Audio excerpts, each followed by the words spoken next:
Assalamu alaikum wa rahmatullahi wa barakatuh. Welcome to another Muslim Resource Services webinar with AMAC.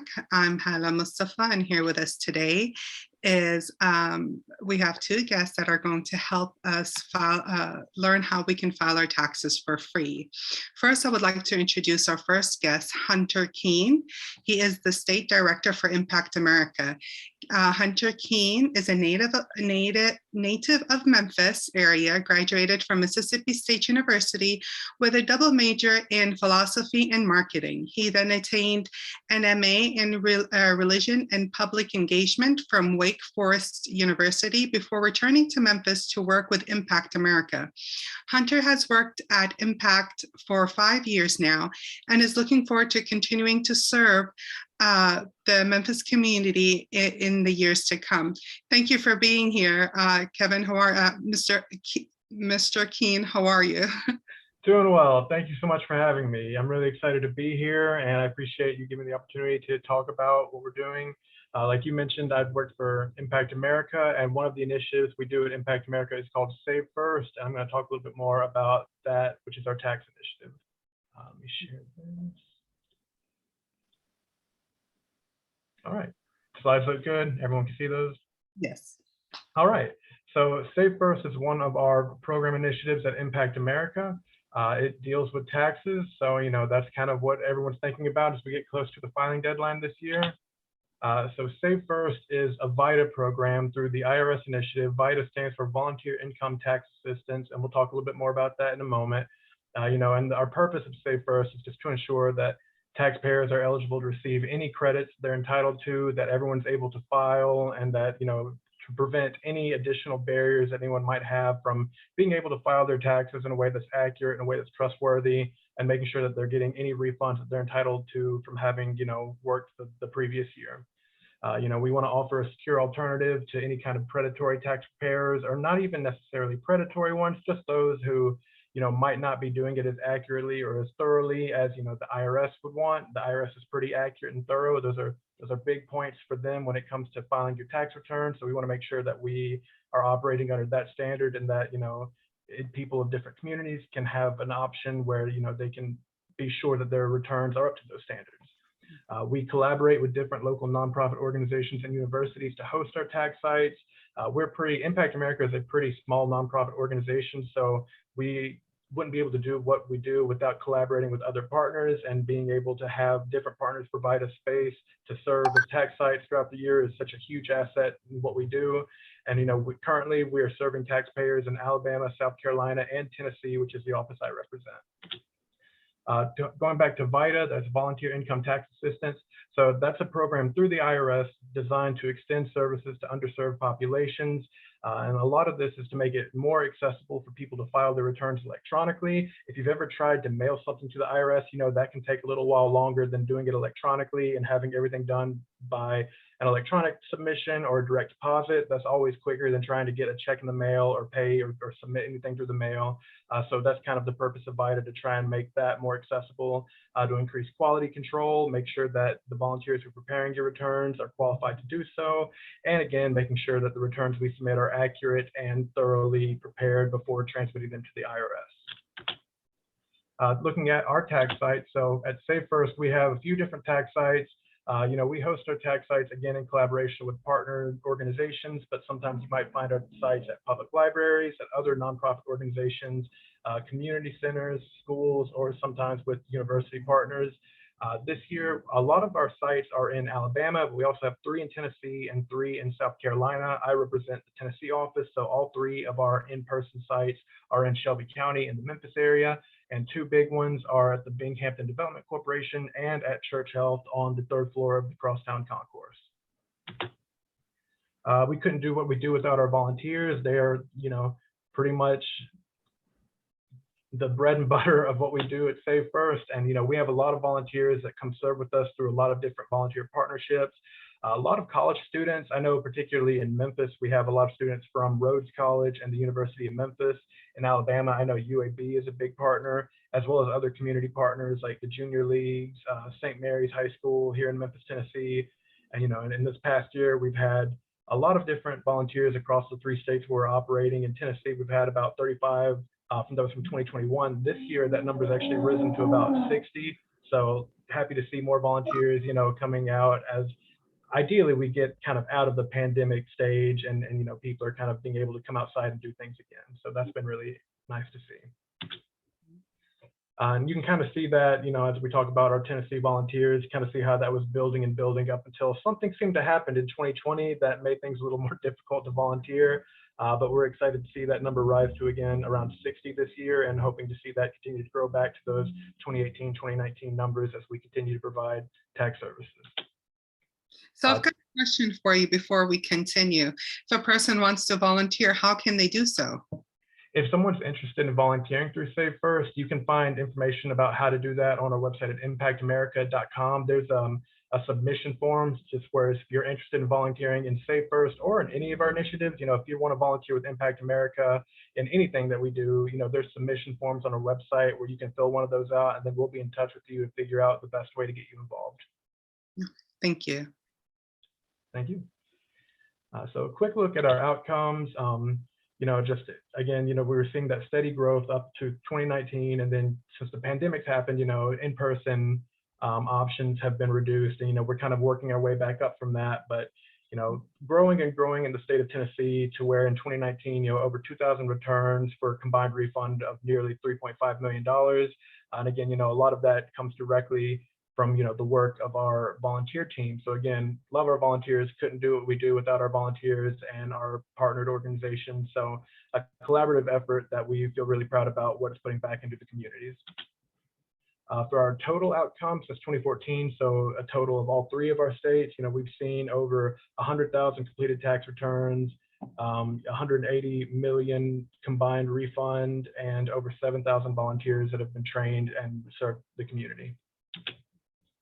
And just from basic survey questions, it looks like the majority of taxpayers we serve, if they are issued a refund, that directly goes back into paying bills or paying outstanding debt. So this is a great service that we feel is just a way to provide back, and just not really doing anything other than making what should already be an existing service more accessible to people that might have barriers preventing them from easily doing it. And that's kind of what we're trying to do, just tear down barriers to accessibility and make sure that if you're entitled to get a refund that would make you be able to pay back that bill, then you should be able to do that without having, to go out of your way to figure out a way to do that.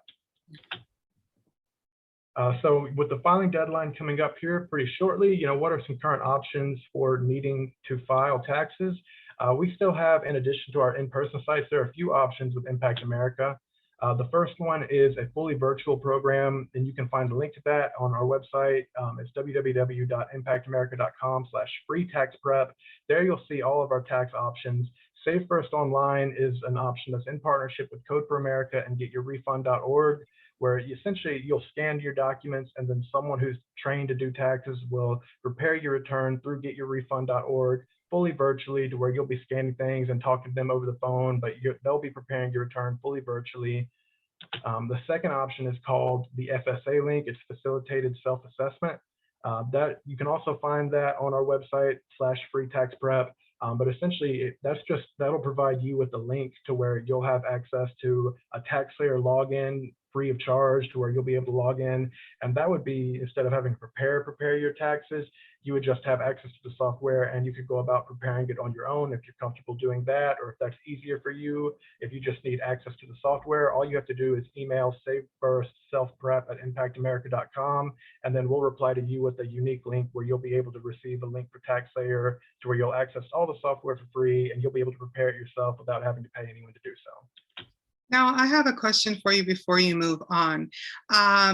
Like you said, people can load it for you and send it virtually. So what are the things that they need to send you? So we would need to see primarily Social Security cards of the taxpayer, a spouse, and anyone being claimed as a dependent on the return, a form of photo identification for a taxpayer and or spouse, and then any income documents or any tax documents you might have received from the IRS or from employers throughout the year, things like W-2s, 1099s, 1098s, if you received a letter in the mail saying that you received that third stimulus payment in, I think, spring of 2021, that's helpful to have. If you didn't receive that, you might be eligible for recovery rebate credit. So rule of thumb is anything that you might have received from the IRS, we would love to take a look at it and see whether it needs to go on your 1040 or not, or anything related to any income you've made. Charitable contributions may be something that could take away from deduct from your tax liability. Just if it pertains to anything, if you have any questions about whether it might pertain to taxes, we're happy to take a look at it and answer those questions. And would rather look at more documents to say, okay, this is helpful, this is not, than for anything to be left on the table where it might have benefited the taxpayer had they included that on their return. Okay, it's good to know. Thank you. No problem. And then the last option for those still needing to file. So while our scope with Save First is still something, we're hoping to expand and hoping to grow and have more sites across a further geographical region, VITA is a program that exists nationwide. So we are a VITA program, but there are other VITA programs. And, this is not a competition. VITA programs are here to provide this service and to help connect people with, the software that they need and the services they need. So if you aren't anywhere near a Save First site, but you're interested in filing through VITA, doing it for free, I encourage you just to go to www.irs.treasury.gov/free-tax-prep, and you can search for VITA programs by zip code. So again, even if Impact America isn't close to you, if you're interested in filing through VITA, I would encourage you to look through there and see what free options might be available in your area. And that's pretty much all I've got. I know that was kind of a rush through things, but with everything winding up, we're going to start seeing a lot more taxpayers that are going to need options outside of the in-person sites, as those will be kind of, I know for us, wrapping up around April 15th. So just wanted to make sure everyone's aware that there are still ways to file, and we're happy to help you file or answer any questions if you have those, up until the deadline. But even beyond that, whatever we can help with, we're here to help. Thank you. Thank you. And I'm going to keep your PowerPoint up just for another minute for anyone that would like to take a screenshot. Okay. Thank you so much for having me. Thank you for being here. Thank you so much. And with us now, let me just get okay. Here we go. I would like now to introduce to you our next guest, Sam Williams with United Way. Sam grew up in the small town of Nebraska. She seeks to help build communities at every turn in Nashville, which is her home for the past 17 years. Sam has 2 middle school age children, a handy husband, cats, and a backyard of chickens. She holds a bachelor's in physics from Hastings College and a master's of theology studies from Vanderbilt Divinity School, neither of which are directly applicable to her current work, but ground her in a deep and abiding hope in both science and faith. At United Way of Greater Nashville, Sam is building a network to further the work of the Financial Empowerment Center, which offers free one-on-one financial counseling in partnership with the mayor's office. Things that we would like to start discussing with you and asking you is, can you tell us first a little bit about United Way? Absolutely. So, and I didn't realize, I didn't explain that I got a promotion. So I have the FEC and the VITA program. So we will talk taxes. But United Way of Greater Nashville serves a wide variety of touches a wide variety of issues in Nashville. Primarily, United Ways are organizations that help go out and raise private dollars, either from individual donors or from corporations, and we help raise funds, and then we get it out into the community through the other nonprofits. We kind of help identify segments and issues that are important to the community. We have education initiatives, we have health initiatives, we have economic and financial mobility initiatives, which is what I do. And so we fund partners that do that work, but then we also manage a couple of things. For example, we manage the 211 Health and Human Services Hotline, which is a national program. Really anybody, almost anywhere in the country can dial 211 and find out about health and human services needs in their area. Ours is a 40 county footprint in Middle Tennessee, but there are 211s everywhere. So that is one of the ways I will come back to with taxes. You can find the site that's closest to you by dialing 211. Okay. And what is the Financial Empowerment Center and how does it work? Yeah, so Financial Empowerment Center is, like you said earlier, it's a program of the mayor's office and our United Way. So it is free professional one-on-one financial counseling. It has no income restrictions, so it serves anyone and everyone.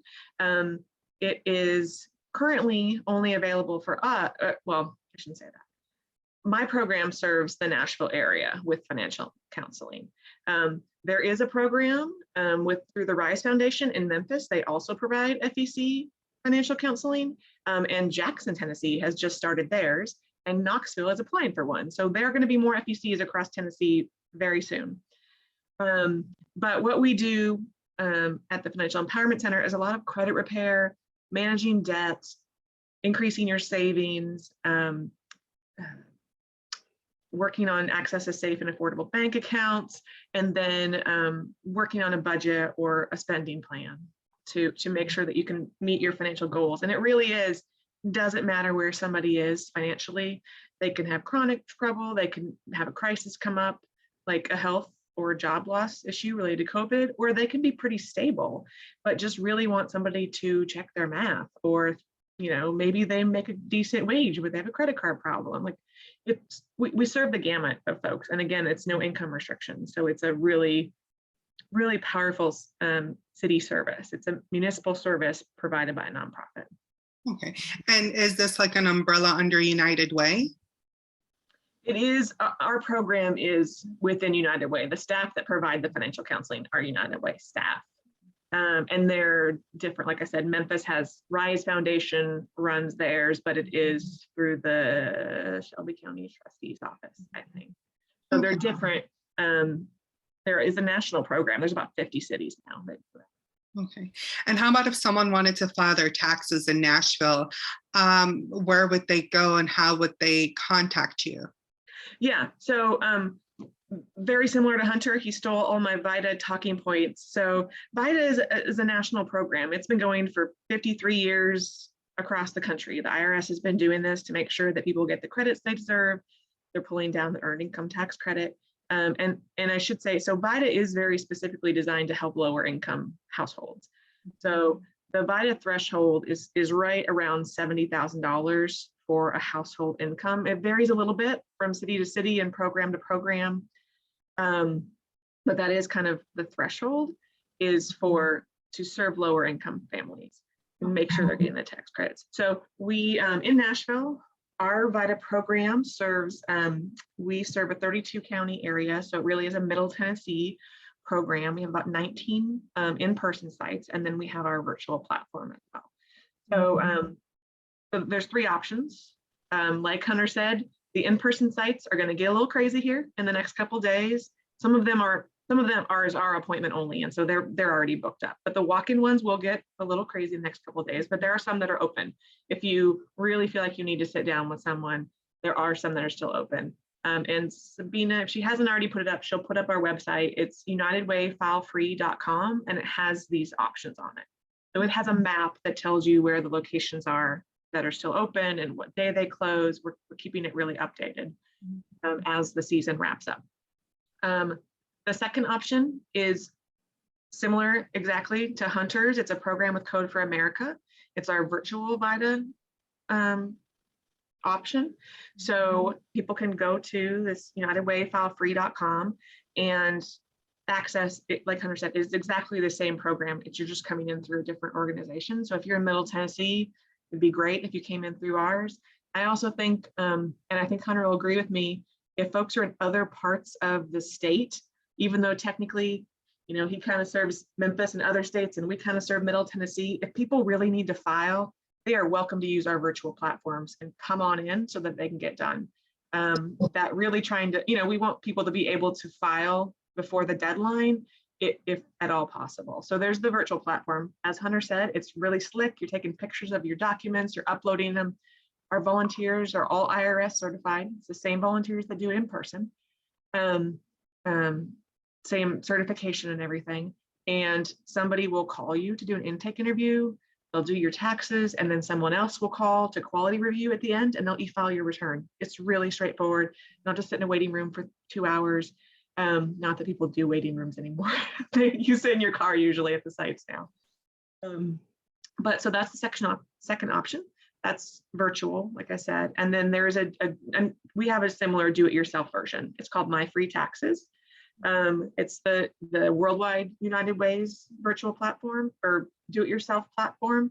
It's a facilitated self-assistant. So you're doing it yourself for free, but there's a a phone number and chat feature so that somebody can walk you through it. It really is, it's pretty straightforward. And the My Free Taxes does not have an income. The VITA programs do, in person or virtual, but the My Free Taxes is free for anybody to do their own taxes with that support, like I said. And all three of those options you can get to from unitedwayfilefree.com, or if you call 211, they'll give you the information as well. The other things I really want to make sure that I hit on as we're coming into the end of the tax season here is, what if you missed the deadline? And what if you haven't filed yet because you owe money? Because let's start with that one. So our experience with VITA, and not surprisingly, folks that have waited this long, either were very, very busy or they know that they owe money and they've been putting it off because it's stressful and they may have a sense for how much they owe and don't have it. So most important thing is to file your taxes and pay what you can, even if it is paying $1 to get it started. Otherwise there's kind of two things. One is you're going to get a failure to file, that you didn't file on time, and then it's going to start racking up interest and payments. If you go ahead and file and pay something, then you're starting a positive conversation with the IRS, as opposed to like. Is there a payment plan that can be worked out for people in that situation? Yes, and that's why I'm saying, like, go ahead and file and pay something, and then you can start that conversation. That failure to file penalty is just, it starts racking up penalty and interest and stuff for you if you don't just go ahead and file. Or file an amendment. You can file an amendment to do the return part, but if you owe taxes, you owe them on April 18th. So is that amendment doesn't mean you can wait to start paying. Okay, so the amendment, is that something a person could do on their own, or do they need you, or do they need a lawyer? Can you tell us a little? No, you could do it. You could do it through virtual file, or no, sorry, I said amendment. I mean extension. File for an extension. That's what I meant. We can do amendments too, but filing for an extension, typically, we'll push off and say you don't have to do it till October, but that's saying you don't have to file your tax return until October. If you owe money, it starts racking up interest on April, actually the day after, so April 19th, right? So the important thing is to do your best to file on time and start paying. And then the other thing is, what if you do miss the deadline? What if all the in-person sites are already closed, and you don't get it done on time? Well, if the in-person sites are closed, you could do the virtual, of course, except that. But so if you miss the tax day, the My Free Taxes that I talked about, that do-it-yourself version with support, that is available till October 15th. So you can go ahead and do that even if you miss tax day. Our in-person sites will close down, even our virtual will close down after April 18th, but the My Free Taxes, the facilitated self-assistance, you can do that. It's open till October 15th. If you have a question regarding your refund, or you get a letter from the IRS, you can go to a taxpayer assistance center. Those are all on irs.gov. The one in Nashville is at 801 Broadway, and you have to schedule an appointment. I can put the number in the chat, or maybe Sabina can. It's 615-250-5264. But there are taxpayer assistance centers. They are back open. They've been closed for 2 years. Can you repeat that again? 615 250 250 52 64, correct? Yes. Okay. And is this, and that is the one in Nashville. That's the one at 801 Broadway in Nashville, but there are taxpayer assistance centers across the state, across the country. and they were closed for 2 years. So now at least you can get back in to ask your questions of the IRS, because if you call, you're waiting a long time. And is this service free, or is there? This is the IRS service to go in and ask questions about your refund. Perfect. Okay, thank you. And now just to remind everyone, even if it were, Hunter is from West Tennessee, Sam is in Middle Tennessee, but East Tennesseans, you can also have their services as well require that, just contact them and they're there for you. Is there anything else you would like to share with us, Sam? I think that the one thing that I'll come back to is this year we put a big emphasis on encouraging people who don't have a requirement to file or don't typically file to go ahead and file their taxes. There are more credits out there. Some of the credits have become refundable. There are different things that people deserve that they can get to best support their family. We saw it with the economic impact payments, the stimulus checks. If the IRS didn't have any information on you, they didn't have an address for you or a direct deposit, it was really hard to get your refund. And I don't think there's any more stimulus checks coming, but the IRS having current information on you can be really beneficial. It sounds kind of like, they might be able to find you if you owe them money, but it really is. And even if you do owe them money, those stimulus checks would have helped reduce your balance of what you owed them. But the big thing is, things like the advanced child tax credit. Families that haven't had a requirement to file were eligible for that and still are eligible to get those funds. Maybe it's a grandmother that is on just Social Security, so she doesn't have to file, but she is raising grandkids, and so if she files, she can get that advanced child tax credit. There are things, the way the credits changed mean there's a lot more available for people, even if they don't typically file or have to file. That is good. We're going to do a big push this summer around, there are millions of dollars being left on the table by families. Wow. Well, thank you for that. And Hunter, is there anything else you'd like to share with us?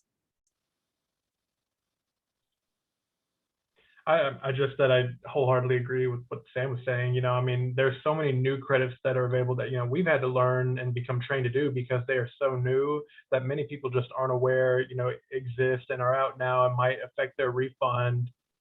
So many things, I've been working with people and they'll be like, oh, yeah, I've had that every year, but that's never affected a return, but it is affecting the return this year. And a lot of times in a very positive way.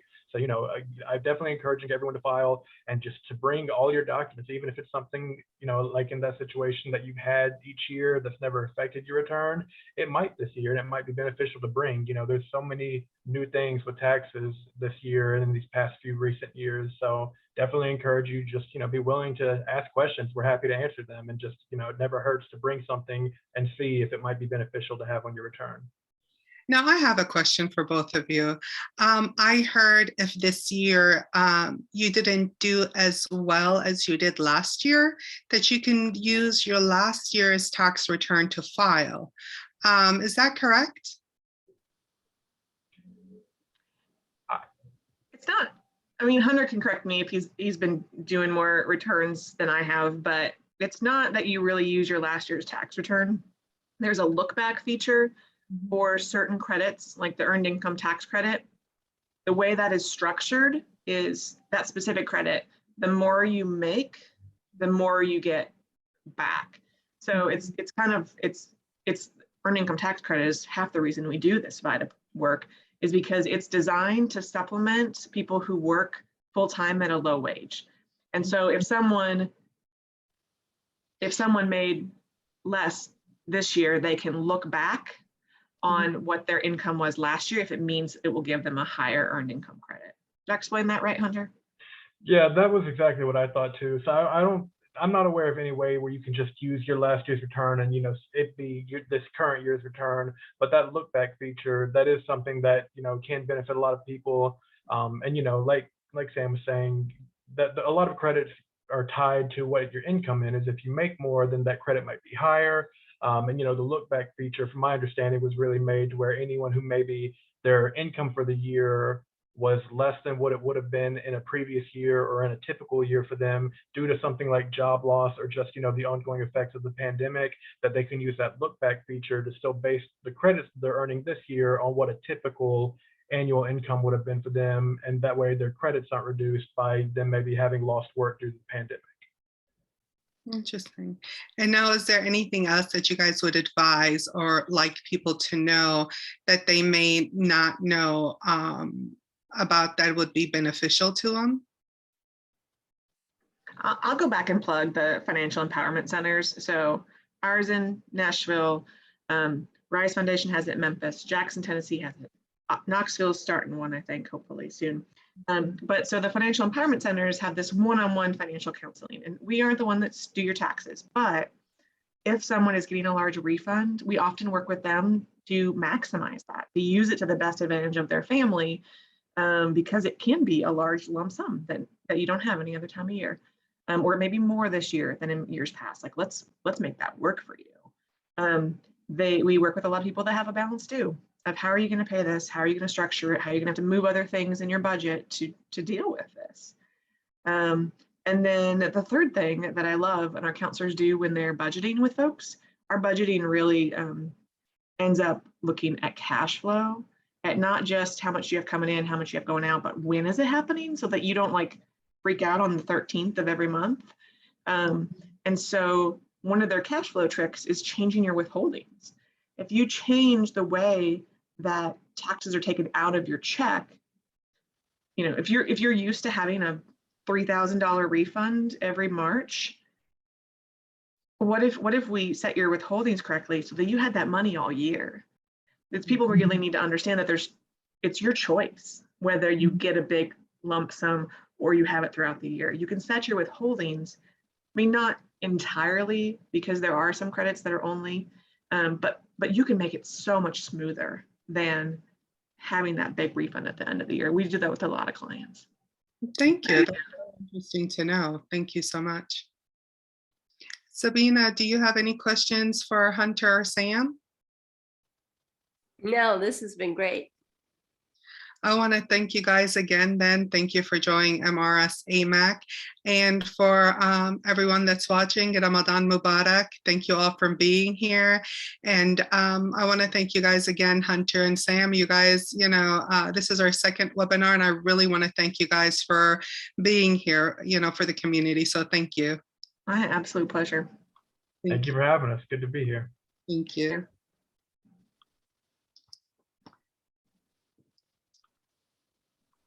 Thank you. That was really good. I learned a lot, although I have someone who prepares my taxes, but it's good to know all this stuff. Yeah, I have somebody that does ours too. I tried to do it a couple times. My husband's got some weird things. Yeah, but people are always asking us questions, so it's always good to know these resources. Yeah, for ourselves. I forgot to say that we do have a VITA site that does taxes in Spanish.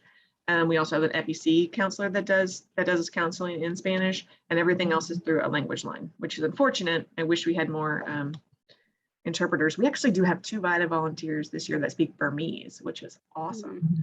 But they went to the Burmese community and was like, come on, let's do your taxes. Yeah, that's great. We're having a lot more Spanish people speaking in our community. So that'll probably be something nice to just mention in the description, Sabina, when we have it, that VITA does offer that. In the language line. Yeah. Yes. My brother-in-law, while we were living in Tullahoma, Tennessee, he was a volunteer for VITA over there in Coffee County. Wow. I would love to circle back with you guys about volunteers.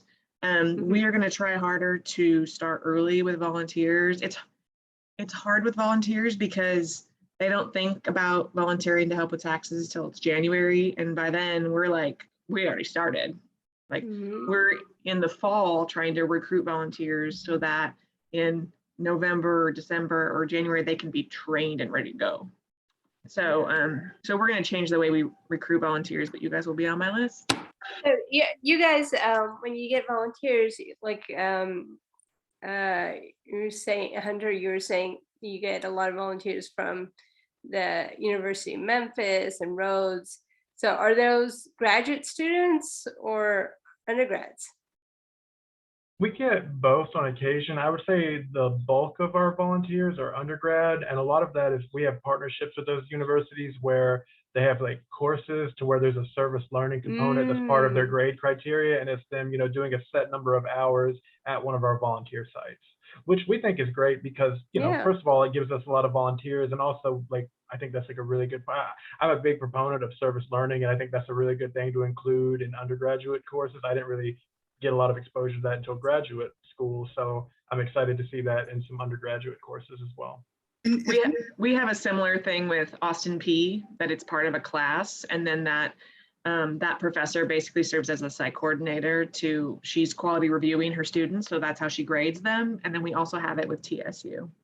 Well, if you guys or anything, correct me, Sabina, if I'm wrong, please share it with us, and you know, we can get it circulating within our communities. You know, you never know. I know United Way shared with me something months ago. I just maybe had a lot of things going on, but but I'm, like I said, I just got this promotion, so this is my first kind of full tax season to work on this, and we're going to really have to up the way we do volunteer recruitment because a lot fell off with COVID. Typically, our volunteers are retired; they're older adults, and so the health risk was very real. And some of them, this was a good way for them to say, okay, I've done this for 15 years. It's time for me to retire from. I mean, some of our volunteers were very long-term volunteers, but that's also the cool thing about the virtual platform is that volunteers that were comfortable on their laptop at home, they're still doing VITA. They don't have to go into the site and risk the health exposure. So the virtual platform has been really good for volunteers too. Yeah, I think we got set in this routine though, this whole virtual routine for most people. And I know a friend of mine just had to start going back to work actually the first week of Ramadan. And she's like, Hala, it's just exhausting. I just don't like it. I got used to doing everything at home. And, you know, you set your lunch time to do this and you pray and then everything just went, and then the timing is not ideal. She's just having a hard time, poor thing. I am really looking forward to it, but I know it's going to be hard for myself and for my team. Like we're just going to have a whole lot of extra grace and patience with each other because it'll be a big adjustment again. Just like going virtual was a big adjustment. That was. Thinking back at it though, you don't think that it was, but it really was, and now we're just so used to it. Like you know, another meeting. But but we thank you so much for inviting us, and let me know if you need anything. We'll come back and we'll do an FEC one. You know, we can do something sometime. We're gonna be opening a new building. Sabina, I'll make sure you're invited for that event. Yeah, the FEC program is great. So, you know, I think the community needs to know more about those options. All right. Cool. Okay. Well, y'all take care. Will do. You too. Take care. Thank you. Thank you all. Bye-bye.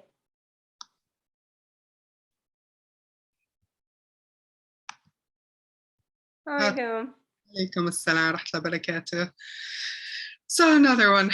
No, it went really well. So I think it's just about, I think when I record it, put it on YouTube, you should share it out with the mustees. I need to, yeah. Yeah, you need to tell them like there's only a week left. This is great information, how to get free tax preparation. I think that would help. Inshallah, Get it out. Yeah. I don't know. I know with the ICN here, I have to share it to them by tonight. I'm not getting it tonight to be on their newsletter. So. Oh, it's okay. I mean, hopefully they can, you know, they'll get it, or maybe can we tag people on Facebook, or because I know some people don't like that. So I'm always, you know. Yeah, I avoid tagging masjids just because, yeah. Yeah, okay. Okay, good. But Jazakallah khair, and Yeah, thank you for that's being okay. here. I know, you know, Did you have your meeting with the FBI today? Or is today, it tomorrow? not today, it's tomorrow. Okay. We got the like the where we got introduced all the speakers yesterday, and tomorrow at 10 o'clock is the actual meeting. Yeah, So inshallah. inshallah. Yeah, like as I saw the list, and it was like Adam Bronstone from Jewish Federation here. Mhm. Yeah, I know who he is. So He seems a little hardcore. I don't know. that's the Jewish Federation for you. So yes, as and soon as there. he saw me, I felt like I saw something on his face. I was like, that was interesting, but you know. Yeah. I mean, you just like the Jewish community, they're happy to work with the FBI. So Yeah, I saw he's been working with them for over 10 years. I was like, wow. yeah, You know, two Indian people that were on there, though, the things I said really resonated with them, because I spoke about how as Muslims, when something goes on in the media, we're all automatically on red alert. We're all fearful of how people are going to start acting or portraying us, and we're literally on red alert. From us, we start worrying. For women, we start worrying about kids, husbands, brothers, and so on. And I mentioned it doesn't matter as long as you're Middle Eastern or a different shade of brown, you're on red alert. And they're like, yeah, because that's what's called the racialization of the Muslim community, is that instead of being really a faith community, it's just kind of brought into this anyone who looks Muslim racial grouping. Yeah. And so Indians fall into that. Yeah.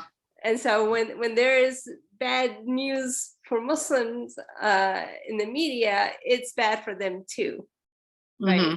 Except they can say, well, wait, we're not Muslim, but they have that advantage. But overall, like the first person to die after 9/11 was a Sikh man. So Exactly. yeah. How do you pronounce that? Sikh? Sikh, yeah, that's the real. Because it's written like Sheikh, but it's no, it isn't. It's, but a lot of people say Sikh, but I think they say Sikh. Sikh. Okay. Yeah. So yeah. Okay. Well, it sounds good, and inshallah, good luck tomorrow. You do great. Thank you. Inshallah, ya Rabbi, inshallah. Okay. Take care. Assalamualaikum. You too. Bye-bye.